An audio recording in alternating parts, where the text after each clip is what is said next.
Back up at a higher level, let's compare and contrast the different driver roles.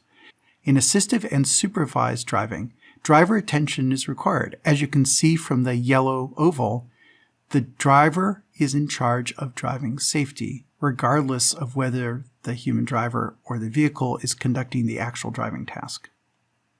The vehicle responds to the driver either all the time or when required to ensure safety. The vehicle gets blamed for unsafe interventions in either case, and that means there's some sort of incentive for the vehicle to sort of underperform. The vehicle gets credit. It's the hero if it prevents a crash.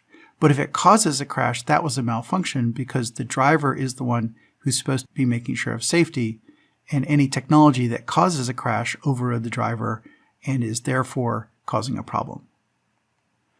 On the other hand, in automated and autonomous driving, the vehicle is in charge of driving safety. It's not a human driver's problem, it's the vehicle's problem.